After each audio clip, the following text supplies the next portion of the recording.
Déménagez en toute sérénité avec AGS, spécialiste du déménagement en Outre-mer. Numéro 1 dans les DOM-TOM, AGS offre des services de qualité. AGS expédie tous vos colis, conteneurs personnalisés ou partagés à des prix compétitifs et prend en charge le transport de votre véhicule depuis sa propre plateforme jusqu'à sa destination. AGS s'occupe de toute la documentation douanière. AGS, le meilleur conseil et le meilleur prix. Demandez votre devis gratuit sur notre site ags-déménagement.com. ags-déménagement.com. Et nous débutons ce journal avec une initiative à Port-Louis. Le Conseil municipal des enfants a organisé une journée de réflexion pour lutter contre la violence faite aux enfants. Cette action fait suite au tragique décès du jeune Maléo en février dernier, victime des coups de son beau-père. Michel Depaple était sur place pour Canal 10. C'est un événement qui est guadeloupéen, j'ai même envie de dire un événement mondial. Et on a voulu, je ne dirais pas utiliser, mais dans le cadre de cet événement-là, attirer l'attention de tout un chacun, du Guadeloupéen, du père que nous sommes, du grand-père, de la tati, de la mamie, tout ce que nous sommes, sur l'intérêt de lutter contre la violence faite aux enfants. Et la particularité de cette violence-là, c'est que l'antagoniste, celui qui est en face de nous, n'a pas les moyens de se défendre.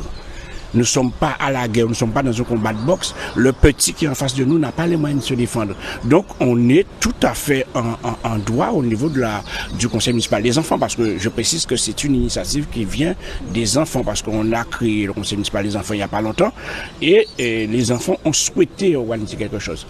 La maman n'a pas voulu qu'il y ait de marche. Pour respecter la mémoire de l'enfant et surtout pour respecter la volonté des parents, on a décidé, nous, municipalités, et conseil municipal des enfants, de sursoir sur cette histoire de marche. Par contre, il y avait du monde qui s'était déjà déplacé. Nous avons un psychologue sur place, nous avons des parents, nous avons des élus, nous avons des responsables d'associations qui sont là. Nous avons décidé de maintenir le débat qui est animé en ce moment même par une psychologue et nous continuons à débattre sur la problématique de la violence faite aux enfants. Et un mot maintenant de la communauté, de la CIMAD, comprenez Comité Inter-Mouvement auprès des évacués, la Guadeloupe, qui a initié ce samedi 22 mars une mobilisation contre le racisme et le fascisme sur la place de la Victoire à Pointe-à-Pitre, invitant tous les mouvements politiques à s'unir pour cette cause. C'est Vianney Valverde qui nous en dit plus. La CIMAD a initié ce rassemblement en invitant toutes les associations, organisations syndicales ou politiques qui se sentent concernées par ce mouvement à venir avec nous, se joindre avec nous pour manifester. Pour nous, c'est important de répondre à l'invitation à la CIMAD. Voilà des organisations qui défendent droit à les migrants, droit à les étrangers, des droits humains en réalité, et que sont menacés de toutes parts. Déjà avant prise de pouvoir à Trump, mais encore plus vrai depuis lors. La présence en aujourd'hui, c'est pour renforcer les journées mondiales contre le racisme, mais surtout contre le fascisme qui est en train de développer les tentacules. Le fascisme, c'est une idéologie qui est basée sur la suprématie raciale d'un autre si un autre. Et nous, en Guadeloupe, nous sommes un peuple qui constituait en le monde qui a déporté africains, ils ont réduit en esclavage, ils ont pris des engagés indiens en Inde, ils ont mené au Soudan, ils ont mis dans les mêmes situations. Donc nous sommes un peuple qui constituait dans le monde qui a pris un petit brin pour partout, ils ont ramené là. Et c'est ça qui fait Guadeloupe. Donc en pour gens, nous ne pouvons pas adhérer à une philosophie qui a ni Adam et sans ça et même ni la supériorité, le suprématisme. Nous ne pouvons pas rentrer dans logique là, ça, parce que logique en nous, c'est de faire un peuple soudé, un peuple Guadeloupe qui est soudé et qui nie effectivement l'ambition de vivre ensemble. Ce rassemblement, bien sûr, est initié pour sensibiliser toute la population et tout le peuple guadeloupéen sans distinction de nationalité, de couleur, etc., pour bien comprendre que plus on sera unis dans un combat, mieux ce combat aura du succès, parce qu'on remarque que dans le monde entier maintenant, il y a une montée importante du fascisme. Il y a même des pouvoirs en place qui sont ressortissants du fascisme, et tout cela, c'est dangereux pour nous.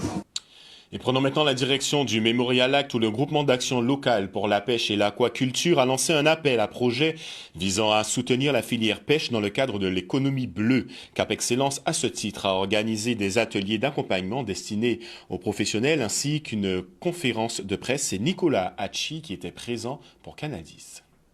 Jean-Luc Cellini, président de GANPA Littoral d'Excellence, vous remercie d'être présent ce matin pour le lancement, vous l'avez à l'écran, le lancement de l'appel à projet GALPA. Alors, j'imagine que tout le monde sait ce que ça veut dire GALPA, mais enfin, ça ne nous coûte rien de le rappeler. C'est le groupement d'action locale pour la pêche et l'aquaculture. Le GALPA, en réalité, c'est un programme européen qui vise à soutenir techniquement et financièrement des porteurs de projets, acteurs publics ou privés, et qui concourent aussi au développement de l'économie bleue durable. Donc le GALPA, littoral d'excellence, qui a été d'une certaine manière validé en 2023 par le Conseil communautaire par une délibération, consiste pour nous, au niveau de Cap Excellence, à soutenir la filière pêche et aquaculture sur notre territoire et aussi permettre aux porteurs de projets de nous présenter des projets afin que nous puissions les étudier et pour les accompagner tout au long de ce processus. J'aimerais dire là qu'effectivement, c'est en 2025 l'ouverture de cet appel à projet, mais qui se clôture en 2027. Donc, pendant tout ce laps de temps, nous sommes là aujourd'hui réunis au MACT afin d'indiquer aux porteurs de projets que nous avons mis en place des ateliers pour pouvoir les accompagner. C'est une volonté politique forte de la part de Cap Excellence, dans ce domaine en tout cas du président Jalton, que de permettre de développer l'économie bleue sur notre territoire. Pendant très longtemps, on a beaucoup considéré que l'économie bleue, c'était la pêche. Il n'y a pas que la pêche, bien sûr, il y a aussi l'aquaculture, mais il y a tous les métiers qui sont des métiers qui dépendent de la mer, et aujourd'hui, il y a une véritable prise de conscience, puisque d'ailleurs, on ne dit même plus l'économie bleue, les spécialistes disent l'or bleu. Cela veut tout dire. En ayant la chance de vivre sur une île, à nous de saisir cette opportunité et de développer toutes les activités qui tournent autour de la mer. Nous nous rendons compte qu'effectivement, on dit tout le temps qu'il y a des subventions, qu'il y a des aides, etc. Mais au pied du mur, les obstacles sont tellement infranchissables que beaucoup vont abandonner. Donc là, au travers du GALPA, c'est une autre vision des choses. C'est-à-dire, vous avez des projets, nous sommes là, nous allons vous accompagner, nous allons franchir ensemble chaque obstacle pour que vous puissiez arriver au bout de votre initiative. La journée est en deux temps, ce matin et cet après-midi. Ce matin, il s'agira effectivement de présenter le dispositif, de présenter les porteurs de projets cet après-midi par le biais d'ateliers, de commencer un travail d'accompagnement également pour les porteurs de projets. Et après Cap Excellence, parlons maintenant de la communauté d'agglomération du Nord Basse-Terre qui a organisé la 8e édition de l'opération J'entretiens ma santé, avec pour thème cette année la violence faite aux femmes. Des marches qui ont été organisées dans différentes villes de la communauté. C'est Guy Losbar, président de la CNBT, qui s'exprime au micro de Vianney Valverde. C'est la 8e édition de cette marche pour une meilleure santé. Comme j'ai eu l'occasion de dire, qu'il y a plusieurs objectifs de créer le lien entre les différentes villes, puisque nous sommes 6 villes qui constituent ce territoire, de créer ce lien. C'est pour cette raison que chaque édition, chaque marche est réalisée dans une commune différente, mais aussi comme objectif pour la santé, puisqu'on sait très bien quelle est la valeur, l'apport du sport pour une meilleure santé. La pratique du sport de manière générale, mais aussi sur le plan culturel, puisque nous essayons de faire en sorte que pour chaque marche, qu'il puisse y avoir un groupe culturel de la ville qui nous reçoit. Nous disons aussi que cette marche a pour objectif de faire découvrir le paysage du Nord Basse-Terre, puisque chaque ville, c'est un relief, ce sont des paysages, c'est un environnement différent et qui permet aux marcheurs de se rendre compte de la richesse du Nord Basse-Terre et qui est un territoire de haute qualité environnementale. Et puis nous choisissons un thème pour chaque marche.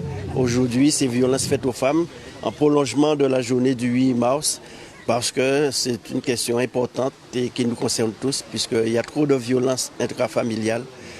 Trop de drames qui se font au quotidien. C'est très bien qu'ils puissent nous inviter, comme ça, c'est surtout pour les personnes en fait, que les personnes savent en Guadeloupe qu'il y a des associations qui existent, gratuites, qui sont là pour elles et pour les informer de leurs droits et faire connaître au maximum pour sortir de l'isolement et sortir de cette situation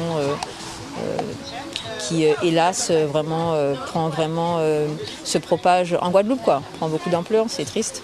J'invite chacun à être sensibilisé par ce thème parce qu'il ne s'agit pas d'une marche ou d'une journée, mais c'est un problème quotidien, c'est un réflexe qu'on doit pouvoir pour dénoncer, pour accompagner, pour solutionner et faire en sorte qu'il y ait moins de violence sur le territoire guadeloupéen. Et un mot de 7e art maintenant avec le Ciné-Théâtre du Lamentin qui a accueilli l'ouverture de la 29e édition du FEMI, le festival qui se déroule du 22 mars au 28 mars prochain, avec cette année un focus qui est mis sur la Réunion, avec notamment la projection en avant-première en Guadeloupe du film Marmaille. C'est Vianney Valverde qui s'est rendu sur place pour Canal 10. Ce soir, c'est la 29e édition du FEMI, qui est, je le rappelle, le plus ancien festival de cinéma généraliste de Guadeloupe, de Martinique et de Guyane, et l'un des plus anciens de la Caraïbe. Depuis de nombreuses années, à peu près une vingtaine, il est centré dans la ville de Lamentin, avec, en fonction des éditions, des projections dans différentes communes de l'archipel guadeloupéen. L'objectif premier du FEMI est de défendre les cinémas caribéens. L'appel à films concerne autant les courts-métrages que les documentaires et les longs-métrages de fiction de la Grande Caraïbe, le Grand Cercle, Caraïbe insulaire et Caraïbe continentale. Et depuis plusieurs années, depuis 2018, alors que j'étais assistant de programmation, en concertation avec Félix Edessias, qui est cofondatrice du festival et l'un des piliers de cet événement culturel, nous avons étendu à l'Afrique subsaharienne et plus récemment, nous avons étendu à l'Amérique latine et à l'océan Indien pour une raison bien précise, c'est que ces différentes régions du monde sont concernées par la traite négrière et l'esclavage. Et nous faisons un focus sur l'île de la Réunion pour cette 29e édition à 2 titres, parce que du côté de la Réunion, ils ont 2 longs métrages récents, un en 2021 et un second en 2024. Et le second, qui s'appelle Marmaille, sera projeté à 19h lundi au Cinestar.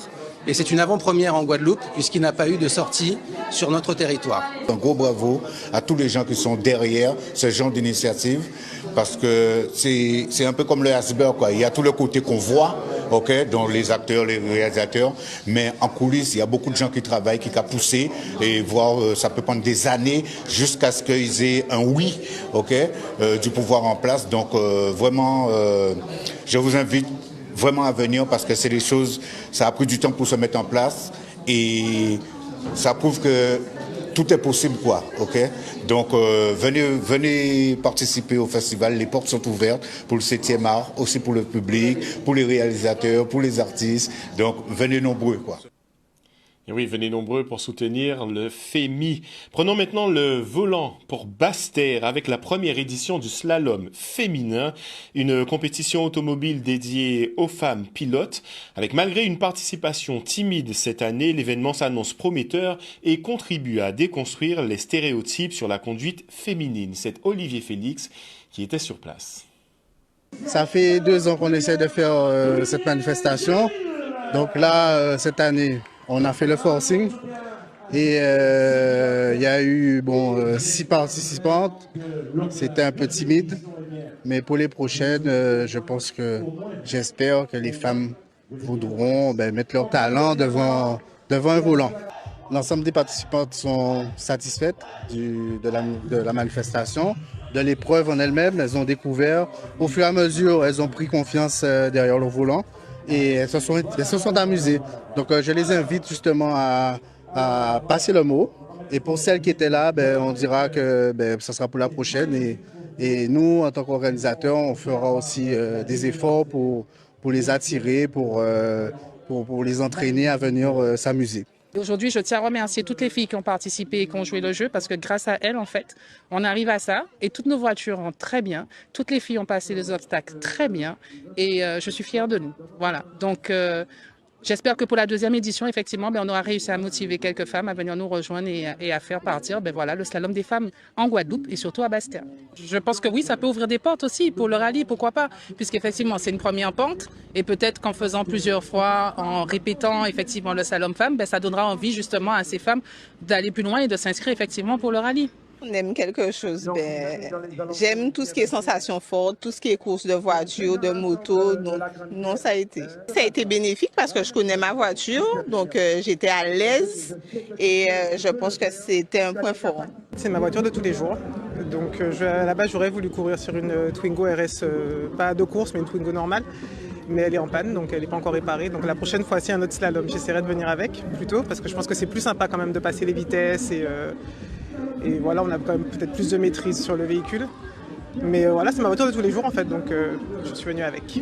J'ai trouvé que tout le monde se débrouillait vachement bien en fait. Moi je voyais juste les arrivées et j'étais waouh, je les applaudissais à chaque fois parce que j'ai trouvé vraiment que tout le monde était...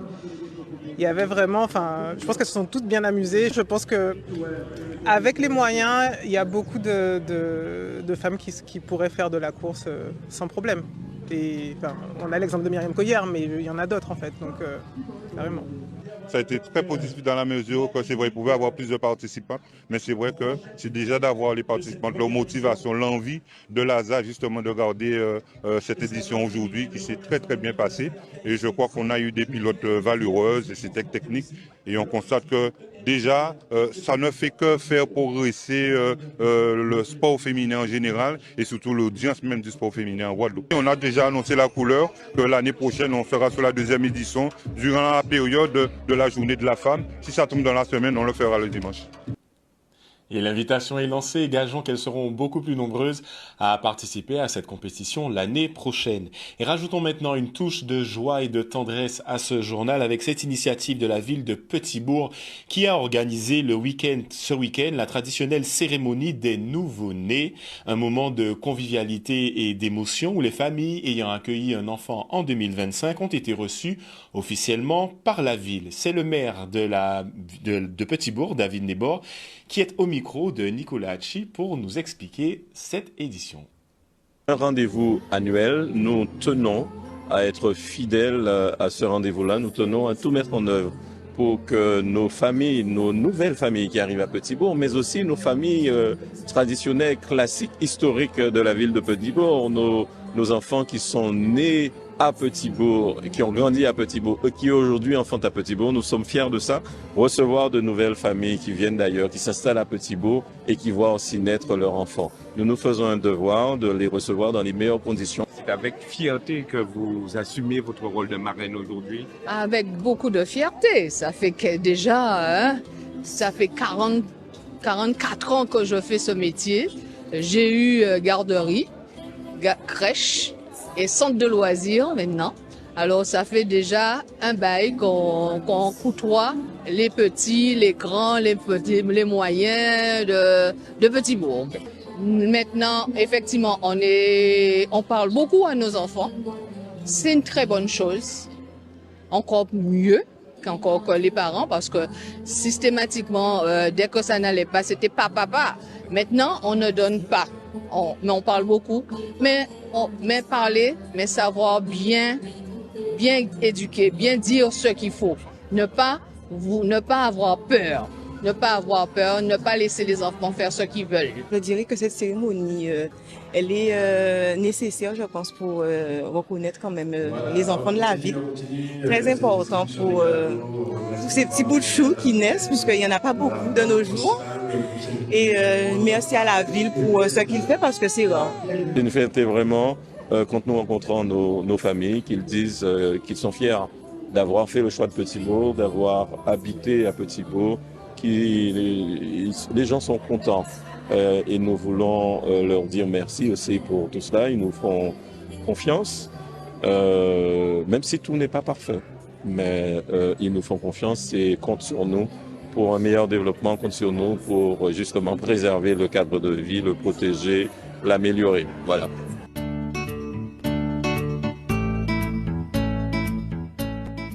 C'est vraiment une très belle attention, souhaiter la bienvenue aux enfants, à la future génération. Je pense que c'est ce qu'il faut, hein chérie?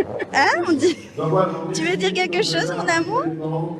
Non? Pourtant, il parle d'habitude, il cause, mais là... En tout cas, merci. Ah, j'ai été appelée, faut que je vous laisse. Merci à la commune, vraiment. O-News Radio sur outremernews.fr.